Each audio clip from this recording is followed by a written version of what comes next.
Hi friends, ನಾನು ನಿಮ್ಮ simple Shivu ಮಾತಾಡ್ತಾ ಇರೋದು. ಡಿಸೆಂಬರ್ 11 ಅಂದರೆ ಈ ವರ್ಷದ ಒಂದು ಉತ್ತಮ ಡೇಟ್ಗಾಗಿ ಕಾಯ್ತಾಯಿದ್ರು.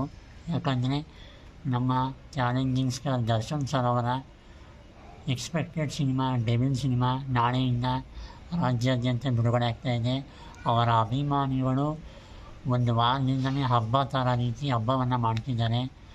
ಅನ್ನದಾನ ಮಾಡೋದಾಗಲಿ, ಕಟೌಟ್ ನಿಲ್ಲಿಸೋದಾಗಲಿ, ಮತ್ತು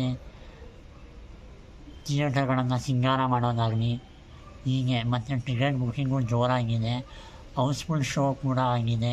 ಟಿಕೆಟ್ 3 ದಿವಸ ಸಿಗ್ತಾಯಿಲ್ಲ ಅನ್ನೋ ಒಂದು ಇನ್ಫಾರ್ಮೇಷನ್ ಕೂಡ ಬಂದಿದೆ.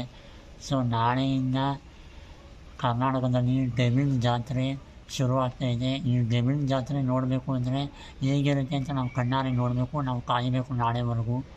ಹಾಗಾಗಿ ಈ ಡೆವಿಲ್ ಚಿತ್ರ ಒಂದು ಅತ್ಯುತ್ತಮ ಸಕ್ಸಸ್ಸನ್ನು ದರ್ಶನ್ ಸರ್ ತಂದುಕೊಡಲಿ.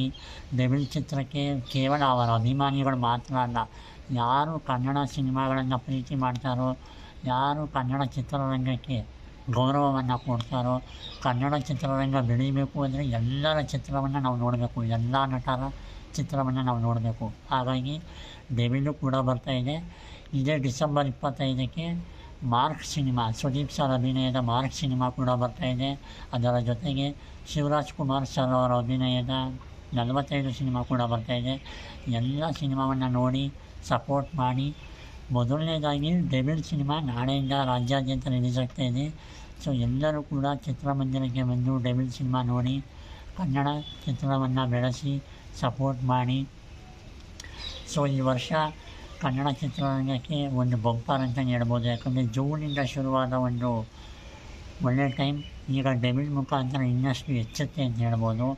ಸೊ ಲಕ್ಷಾಂತರ ಅಲ್ಲ, ಕೋಟ್ಯಾಂತರ ಜನ ಡೆವಿಲ್ ಸಿನಿಮಾ ಹೇಗೆ ರಿಲೀಸ್ ಆಗುತ್ತೆ, ಅಭಿಮಾನಿಗಳು ಯಾವ ರೀತಿ ಹಬ್ಬ ಮಾಡ್ತಾರೆ, ಸಿನಿಮಾ ಯಾವ ರೀತಿ ಹೋಗುತ್ತೆ ಅಂತ ಕಾಯ್ತಾ ಇದ್ದಾರೆ. ಅದರಲ್ಲಿ ನಾನು ಕೂಡ ಒಬ್ಬ. ಮೊದಲನೇ ದಿವಸದ ಒಂದು ಟಿಕೆಟ್ ಸಿಕ್ಕಲಿಲ್ಲ ಅಂದರೂ ಕೂಡ ಡೆವಿಲ್ನ ಸಿನಿಮಾ ಖಂಡಿತ ನಾನು ನೋಡ್ತೀನಿ.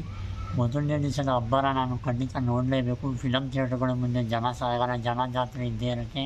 ಹಾಗಾಗಿ ಯಾರೂ ಕೂಡ ಅತಿರೇಕ ಮಾಡೋದು ಬೇಡ. ಅವರ ಫ್ಯಾನ್ಸ್ ಆಗಲಿ ಯಾರೇ ಆಗಲಿ ಅತಿರೇಕ ಮಾಡೋದು ಬೇಡ. ಫಿಲಮ್ ನೋಡಿಕೊಂಡು ನಿಮಗೇನು ಅನಿಸುತ್ತೋ ಆ ಫಿಲಮ್ನ ರಿವ್ಯೂ ಮಾಡಿ, ಕಮೆಂಟ್ ಹೇಳಿ. ದಯವಿಟ್ಟು ಎಲ್ಲರೂ ಸಿನಿಮಾವನ್ನು ನೋಡಿ ಕನ್ನಡ ಚಿತ್ರಗಳ ಬೆಳೆಸಿ, ಕನ್ನಡ ಫಿಲಮ್ ನೋಡಿ ಬೆಳೆಸಿ ಅಂತ ನಾನು ಕೇಳ್ಕೊತೀನಿ.